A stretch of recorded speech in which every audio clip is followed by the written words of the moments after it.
Alrighty. What's up, everybody? Welcome to Fighting Month.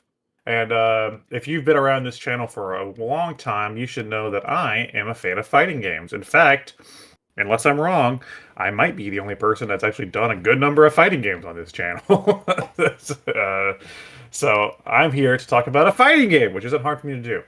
Back at the beginning of the Button Mapper's life, back in 2019, that October, Teddy and I did a special episode called Gothic Edition. Teddy talked about Castlevania 4 or something. Or no, not 4. Castlevania Bloodlines, I think. And I talked about Mortal Kombat 11. I was very excited for that game at the time. I praised it. I had a lot of fun. And today I'm here to talk about the new Mortal Kombat at the time of this recording. It came out last year. Mortal Kombat 1. Played this.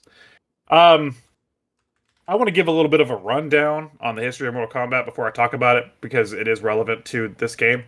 Mortal Kombat is, of course, classic fighting game. Came out in 1992, just called Mortal Kombat. It had sequels, Mortal Kombat 2, 3, 4, and then 3 games on the PlayStation 2 that all kind of had their own narrative leading up to Armageddon.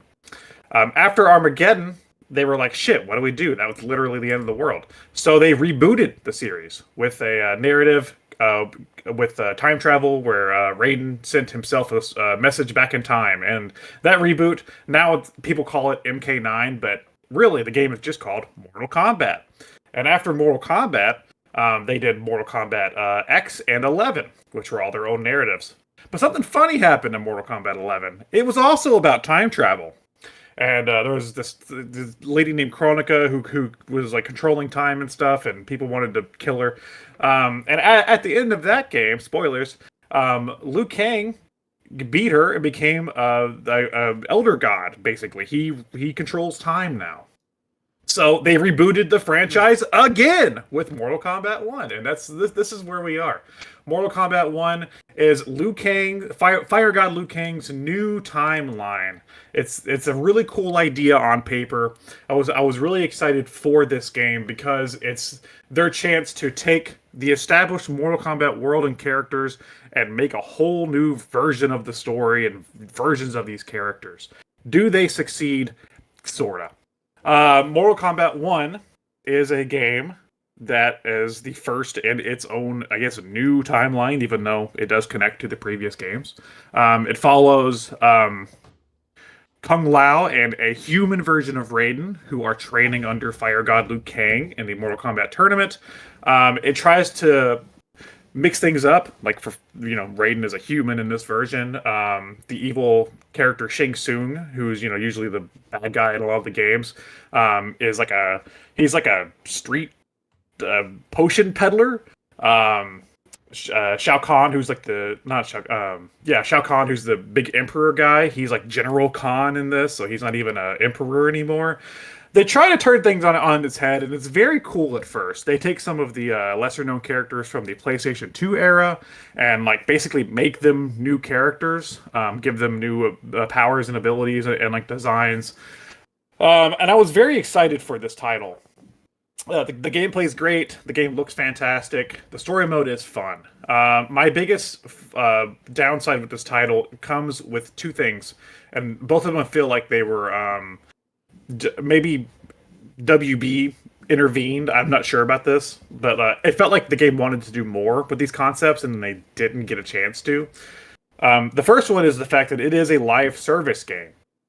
So you do pay you pay full price for it, and there is DLC. There's a mode called Invasions mode. Now, Mortal Kombat games are usually pretty good at giving you a significant amount of single player content beyond just the story mode. This game doesn't really do that. You get the story mode, you get the arcade ladders, and then you get Invasions mode. Invasions mode is like a map, and you run around and do some missions and stuff. But it's updated seasonally. So like right now they're on season 5, and it's about like an evil version of Raiden and stuff. And it's fine. You just kind of do the missions and you're done with it, and then you wait for the next season. And that felt like WB was really pressuring NetherRealm to be like, hey, you need to do live service with this one. So they like half-assed it into the game in some way. and I'm not a huge fan of that mode. It doesn't compare to any of the previous modes. Even in Mortal Kombat 11, that one had the Crypt mode again, which was huge, and it was like a big island you explored and stuff. It was very cool. And this Invasions mode is nothing, compared to the previous versions. Um, the other thing is that the story starts off very cool with these new creative versions of Mortal Kombat pre-existing characters and cast. The problem is that they don't go far enough with the idea, and the idea kind of folds in on itself near the end. Where at first, you think it's just going to be a story about Liu Kang's new clean timeline, clean slate. We're starting over, but actually, it's a multiverse story, which I am sick of seeing. Because everything does multiverse stories now. After Marvel started doing all the multiverse stuff, everything does multiverse stuff. So at some point, it becomes about the characters fighting over the multiverse, and different versions of characters from different timelines start popping up, and it just becomes stupid by the end of the game. And like, they half-ass some like plot points from the PS2 games back into this game. Just to, I guess, for like nostalgia's sake, because people are kind of nostalgic for that era now. It's just funny because that's like the least popular era of Mortal Kombat. And I felt like by the end of the narrative, I felt like the game was just a little confused on what it was even trying to do, because that's not at all how the game was even sold to the public. But with that said, the gameplay is really good. They sort of they added a new mechanic to the core gameplay. It's still a one-on-one fighter, but they added a tag mechanic similar to a team-based fighter, like Marvel vs. Capcom or something, or like Dragon Ball Fighters. In those games, the characters you have on reserve can come in and do like an assist move off screen. So they added these things called cameos. So basically, you're still playing as one character. You pick Sub-Zero or whoever, and then you pick your cameo character, which they add like some more obscure characters in for fun. So you could pick Sub-Zero, then your cameo character could be Striker from Mortal Kombat 3. So while you're fighting, you can push your right bumper, and then the assist character will come in and do a move to assist you, and then go back off the screen. Neat idea. It changes the way you think and play about Mortal Kombat in a fun way, and it is a really fun mechanic. And the gameplay is really good. I don't want to take that away from the game. I'm just not as enthused with this game as I normally am Mortal Kombat, which is very strange because I followed the entire series up to this point, and this is the first time in any of these newer era games where I haven't bought a shred of DLC. Mainly because I feel like they're also confused on the the good DLC roster, because I don't know how the hell they thought following up Mortal Kombat 11's like RoboCop and Terminator and Rambo with like Omni-Man and the guy from The Boys, I don't know his name. Homelander and John Cena's Peacemaker was like they were equivalent to that, because that's not very exciting to me. I know those characters and like that anti-heroes, like those like anti-hero comic characters are popular, but like they just aren't on the same level as like the previous guest characters to me. So even that stuff, I haven't bought any of it. I've heard John Cena actually came in and did voice work for this game and like stuff for Peacemaker, which is cool. And I'm glad people, if they're a fan of him and stuff, I'm glad that like they have that. But I don't know. I'm just not as enthused with this title. I played it on Steam Deck because funny story, when I bought Mortal Kombat 11 originally, I think I talked about this in that episode. I bought it on the Switch, and it looked like absolute shit. So I took it back and bought it on PS4. So when this one was coming out, I was like, I have a second chance to play handheld Mortal Kombat. So I bought it on Steam in preparation to play it on the Steam Deck. Which I'm glad I did, because if you go online and watch comparison videos between the HD version and the Switch version of Mortal Kombat 1, it is hilarious because the Switch version looks like a PS2 game. It's bad. It's like I almost want to buy it on Switch at some point just to have it, just to look at it, because it's so crazy that like that even released. But so yeah, playing in handheld's been fun. It is a fun fighting game, but I'm just didn't like the direction of this title overall. Yeah, from what I can tell, it's probably the reason you're not as enthused is it seems like it's more directed towards a younger audience. I think they're trying to get more hip kids into it. Hence the games as service approach, the Homelander, the whatever that John Cena character with Peacemaker, I think. Yeah, those are more geared towards modern viewers of media. Yeah, they're certainly not in the leagues of RoboCop, but also in the maybe because it's like those are more for us old people that remember that stuff, where that stuff's relevant. It just feels weird because like Mortal Kombat X had like all the horror characters, so like Jason and you know the Xenomorph and Predator and stuff like that stuff fit, you know. And then in the last one they did all the '80s movies characters and like that stuff fit, you know. So it was like Comic books, man. I guess, but they have a whole game for they have the Injustice stuff for that, right? For Why did they DC. do The that? pool's running dry. Yeah, but that's the same studio though. That's another realm. Mhm. So why didn't they just wait and use those characters in the Injustice title or something? I have no clue. It's so strange. Is this the one remake or Mortal Kombat 1? Which one is this? Mortal Kombat 1. It's just called Mortal Kombat 1. I know, it's confusing. That's why I explained the entire timeline. And there's already 2 previous games called Mortal Kombat. So this is called Mortal Kombat 1, but it is not a remake. It is a brand new entry in a new timeline. Yeah, that's confusing because I thought that this was a one remake, and I never played the first Mortal Kombat. So is it fair to call this the Mortal Kombat game that lied to you? Kinda.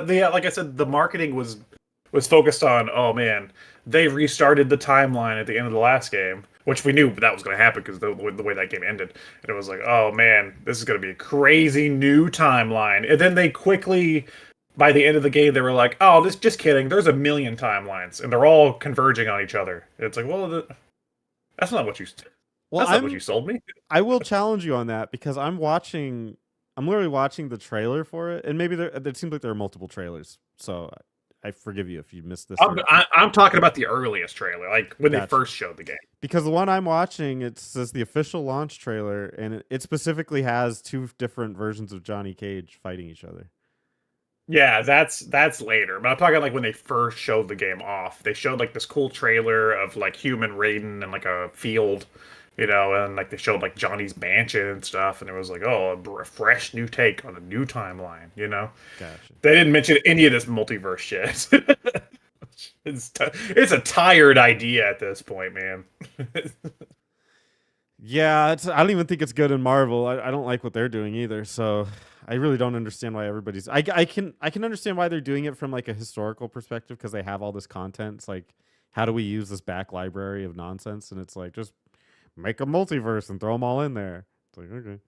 So I get Also, it, but the roster itself it's fine. There's not a lot of okay, well there's no new characters for one. They reuse characters from previous games. Like I said, they took some of the PS2 era characters and like reinvent them. So I guess those are kind of new characters with this just with the same name as the old characters. Which some of them work. Like one of my favorites is a girl named Lee May, and she does like firework attacks, and like one of her fatalities, she literally launches her head up in the air and like explodes like a firework. Like that's fun. There's also Natara, who's a vampire from Deception, I think, and now she's back and she's voiced by Megan Fox, and it sounds like she could not give a fuck that she's in a fighting game whenever she's reading her lines. It's actively distracting anytime she pops up in the story mode or I'm fighting somebody with, and like they're playing as Natara. It takes me out of the experience to hear her voice lines because she is not a voice actor. So I get they wanted the star power, but it's such a minor character anyway. But it's so bizarre to hear her in the game. Well, looks nice. Graphics are good. Oh, visually it's great. It looks, I mean, that team always knocks that out of the park, and like the environments are fantastic and stuff. And I can see them building upon this game, and it's cool team, like the cameo attack, you know, mechanic and stuff to like make a cool sequel and stuff. But I was super excited for this game, and it let me down a little bit. So Yeah, I'll always have an appreciation for this game because I think I've said this on the podcast before, but I've hung out with the people that made the original Mortal Kombat. I got to like do some panels with them and through some expos, and it was interesting to hear their stories about creating the game and all the stuff they did. And it's interesting to just see like how far it's come from there. I know one of them just recently left. I think for 11, he may have done some work on that and then left. But otherwise, they're all gone at this point. But yeah, just the amount of motion capturing, you can sort of see it here that they were able to still do, and just take it straight from the original is so fascinating. I wonder if this was how they imagined it all these years later. Probably. I mean, that original the original Mortal Kombat started life as a adaptation of, I forget which one of the Jean-Claude Van Damme movies back then. And then so like they were kind of seeing it like, so it was meant to be sort of cinematic. So, probably. But I mean, and like it still looks good, and the story is still fun to play through. It just, I don't know. It was just, this is their fourth one of this style now. After MK9, they did like all those. They went back to 2D and started doing the story modes. And I just felt like this one's tapering off a little bit, and I feel like with the next one, they really need to shake things up and do something else. Like, am I going to get excited for seeing Johnny Cage and Scorpion for the 100th time? Like, probably not. Like the story ends with another Shang Tsung villain story, and it's like, well, we've done that 100 times. It's like. God damn it. It's like, I wanted something cool and It new. sounds like this was a step in the right direction. I mean, because it gets a different angle. Like, oh, let's do Liu Kang as the sun god. Like, that's different. It's just a shame that execution-wise, it didn't meet your needs. Yeah, and there's probably a lot of people that did enjoy it, and for you people, congratulations, that's awesome. But for me, as a longtime fan, I was just hoping for something different, man. And this didn't give me that. The characters I do like are the ones that are reinvented. Like I really like Reptile in this game too, because Reptile in previous games has always been like a man who's also a lizard. Like at the same time, he looks all scaly and gross. This one, they did a cool thing with it. He's a guy. He is a big lizard that can shapeshift into a man. So like mid attack, he'll go from being a person to being this big giant lizard, then back to a person and stuff. And like it's really cool how they did that with that character. And I was like, that's more of what I wanted to see. I wanted to see him like reinvent a lot of the characters in new ways, and not just be like, oh, it's Johnny Cage. Isn't he a funny asshole? It's like, well, yeah, yeah, I guess he's always been a funny asshole. Has his movie come out yet? Johnny Cage. I forget what his Ninja Mime was the name of the in-universe movie. Is that what you're talking about? No. Oh my god, the original. Oh no, they were doing an animated one too, I think. This isn't that either. The original Johnny Cage was making a movie about like Johnny Cage in the future. And you told us about that. The fan thing? Yeah, it's so fucking bad. It's hilarious. Well, I was cringing the entire time. It was so funny. Sorry, what's funny is that they've been doing straight to DVD like animated stuff, and they did a Johnny Cage one recently. Yeah, I saw that because I saw it on the like one of the streaming services, and I was like, what? And I was telling my girlfriend like, we have to watch this. It was so funny. And then it was like, it was something else, and I was, oh, bummer. That's not the one I'm talking about. Damn it! You'll know it when you see it. It's fucking so bad. Yeah, that was my game. I can appreciate it, but it just kind of let me down a little bit. Hey y'all, don't forget to subscribe to them button mappers.